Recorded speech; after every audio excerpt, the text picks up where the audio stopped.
Friends, ரொம்ப நாள் கழித்து ஒரு பெரிய பிரேக்குக்கு அப்புறம் அவங்கள மீண்டும் சந்திக்கிறதுக்கு கர்த்தர் கொடுத்த கிருபைக்காக நன்றி செலுத்துகிறேன்.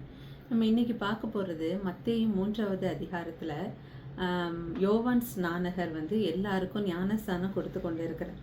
அப்போது பரிசேயரும் சதிசேயரும் அவர்கிட்ட ஞானஸ்தானம் பெற்றுக்கொள்கிறதுக்காக வராங்க.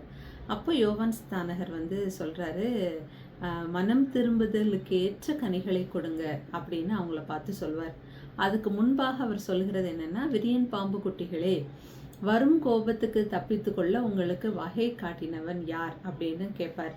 அப்போ அவங்க இவர்கிட்ட வரும்போது யோவான் ஸ்நானருக்கு தெரியுது, இவங்க நிஜமாவே மனம் திரும்பி நான் பாவம் செய்யக்கூடாது அப்படிங்கிற உணர்வோடு இந்த ஞானஸ்தானத்தை பெறணும்னு நினச்சி வரல.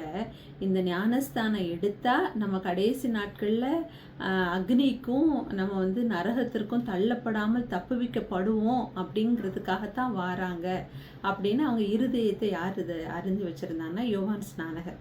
அப்போதான் சொல்கிறாரு, மனம் திரும்புதலுக்கு ஏற்ற கனிகளை கொடுங்க அப்படிங்கிறார். அப்போது மனம் திரும்புதல் அப்படிங்கிறது என்னதை கொடுக்கும் அப்படின்னா, கனிகளை கொடுக்கும். அதாவது ஒரு மரம் ஒவ்வொரு ஸ்டேஜாக வளரும் இல்லையா? சிறு விதையாக நம்ம விதைக்கும் போது ஒரு தளிரா, அப்புறம் ஒரு செடியா, அப்புறம் ஒரு மரமா, பூ பூத்து காய் காத்து அதுக்கப்புறம் தான் கனி கொடுக்கும். அப்போ மனம் திரும்புதல்ங்கிறது ஒரு ஸ்டேஜ் ஆஃப் லைஃப். அது எப்படிப்பட்டதுன்னா, அதுக்கப்புறம் அந்த மனம் திரும்புதல்ங்கிற ஸ்டேஜுக்கு அப்புறமாக நம்மக்கிட்ட வெளிப்படுவது எதுவாக இருக்கும்னா கனியாக மட்டும்தான் இருக்கும். அதுக்கு முன்பாகவே பூக்களாகவும் காயாகவும் இலை உதிரத்தக்கதாக இந்த பூ உதிரத்தக்கதாக எல்லாமே முடிஞ்சு இதுக்கப்புறம் கனி கொடுக்குற ஒரு பெரிய லைஃபுக்குள்ளே நம்ம நுழைவோம். அப்போது யோவான் ஸ்நானகருக்கு இவங்க லைஃபு ஒரு கனி கொடுக்குற, மனம் திரும்புதலுக்கு ஏற்ற கனிகளை கொடுக்குற ஒரு லைஃபாக யோவான் ஸ்நானருக்கு அது தெரியலை.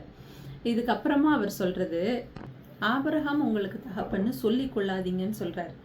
இதையும் என்ன ரீசனுக்காக இந்த வார்த்தையை சொல்கிறாருன்னா, இதுக்கு முன்பாகத்தான் யோவான் ஸ்நானகர் சொன்னார், விரியன் பாம்பு குட்டிகளே அப்படின்னு.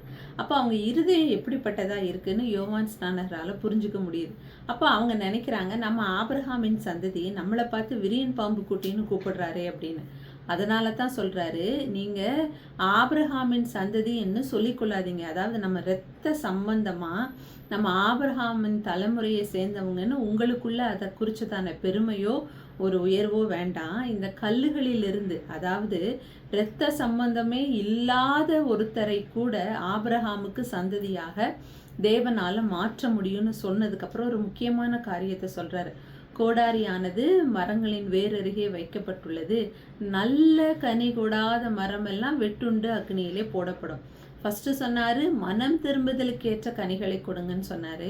இப்போ சொல்கிறாரு, நல்ல கனி கொடாத அப்படின்னு. அப்போ அந்த நல்ல கனின்னா என்னது? ஒரு பழக்கடைக்கே போகிறோம், இந்த பழம் நல்லா இருக்குது, அந்த பழம் நல்லா இருக்குன்னு நம்ம வெளியே பழத்தோடைய தன்மையை பார்த்து நம்ம என்ன செஞ்சுருவோம், வாங்குவோம். ஆனால் உண்மையாகவே இந்த பழத்தோடைய சுவைங்கிறது எப்போ தெரியும்னா, நம்ம அதை சாப்பிடும் போது தான். இப்போ அதை சாப்பிட்றவங்க தான் எதை முடிவு பண்ணுவாங்கன்னா, இது நல்ல பழம் அப்படிங்கிறத முடிவு பண்ணுவாங்க. நம்ம பொதுவாக இந்த மிஸ்டேக் எதில் நடக்கணும், ஆரஞ்சு, பைனாப்பிள் இதெல்லாம் நீங்கள் வாங்கினீங்கன்னா பார்க்க ரொம்ப நல்லா இருக்கும், ஆனால் வீட்டுக்கு வந்தோடனே பயங்கர புளிப்பாக இருக்கும். கொஞ்சம் கூட அதை சுவைச்சு சாப்பிட முடியாத ஒரு ஸ்டேஜில் இருக்கும். அப்போது நல்ல கனியா இல்லையாங்கிறது சுவைக்கிறவங்களால உடனே சொல்லக்கூடிய ஒரு அடையாளம்.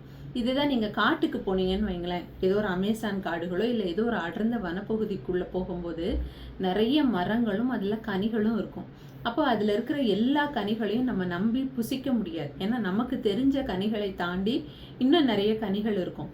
அப்போது அந்த சில கனிகள் விஷத்தன்மை வாய்ந்ததாக இருக்கும், சில பழங்கள் நமக்கு அலர்ஜியை ஏற்படுத்துகிறதாக கூட இருக்கும்.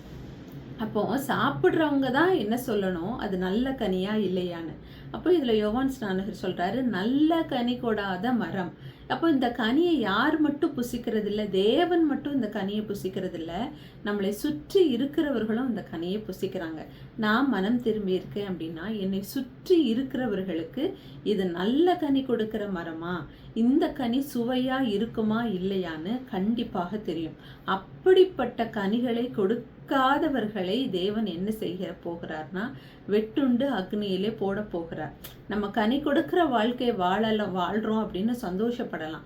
ஆனா நல்ல கனி கொடுக்கிற வாழ்க்கை வாழ்றோமா அப்படின்னு யோவான் ஸ்நானகர் இங்க பரிசேயரையும் சதிசேயரையும் பார்த்து கேட்கிறார். ஏன்னா அவங்க வெளியரங்கமா ரொம்ப பரிசுத்தையும் ஸ்பிரிச்சுவாலிட்டியும் காட்டும் போது வெளியே இருக்கிறவங்க என்ன நினைக்கிறாங்க, இவங்க ரொம்ப பரிசுத்தம் போல அப்படின்னு நினைக்கிறாங்க. ஆனா அவர்களை சுற்றி இருக்கிற க்ளோஸ் சர்க்கிள்ல இருக்கிறவங்களுக்கு மட்டும்தான் தெரியும் வெளிப்பிரகாரமாக மற்ற மனுஷர் அறிய கௌரவமாக எண்ணப்படுகிற இவங்க லைஃப் அந்த அளவுக்கு இல்லை அப்படின்னு. அப்போ யோவான் ஸ்நானகர் சொல்றது போல மனம் திரும்புதலுக்கு ஏற்ற கனியை மட்டும் இல்ல, நல்ல கனிகளையும் நம்ம கொடுக்க வேண்டும் அப்படின்னு கர்த்தர் நம்ம கிட்ட சொல்லுகிறார். அப்போ நம்ம வீட்டுல நம்மளை சுற்றி இருக்கிற என்விரான்மெண்ட்ல இருக்கிற நம்மளுடைய சொந்தங்கள், நம்ம கூட பழகக்கூடிய நம்மளுடைய நண்பர்கள் தான் இந்த மரத்துடைய கனி நல்லதா இல்லையா அப்படின்னு சர்டிஃபிகேட் கொடுக்க போறவங்க. இதை தாண்டி ஒரு கனி இருக்கு, அது தேவன் மாத்திரமே பார்க்கக்கூடிய நம்ம இருதயத்தின் அந்தரங்க கனி. அது தேவனுக்கு மட்டும்தான் தெரியும். எந்த மனுஷனும் இருதயத்தை பார்க்கவே முடியாது. கண்டிப்பா அவன் முகத்தை மட்டும்தான் பார்க்க முடியும் இல்லையா? அப்படி முகத்தை பார்க்கிற மனுஷர்களுக்கு நம்ம இந்த முகத்தின் மூலமாக, நம் கரங்களின் மூலமாக, நம் செய்கையின் மூலமாக நல்ல கனிகளை கொடுக்க முடிஞ்சது அப்படின்னா இந்த பூமியில நம்ம நல்ல கனி கொடுக்கிற மரமா இருப்போம். இருதயத்திலும் பரிசுத்தத்தோடு இருந்து தேவனுக்கு பயந்து தேவ வார்த்தைகளுக்கு கீழ்ப்படிவோம்னா இருதயத்திலும் நல்ல கனிகளை தருகிற மரத்தை போல தேவனுக்கு பிரியமுள்ள பிள்ளைகளாக இருப்போம். இன்று யோவான் ஸ்நானகர் மூலமாக மனம் திரும்புதலுக்கு ஏற்ற கனியையும் நல்ல கனியையும் உடையவர்களாக இருக்கோமா அப்படின்னு நம்மளை சுய பரிசோதனை செய்து கொள்வோம். God bless you.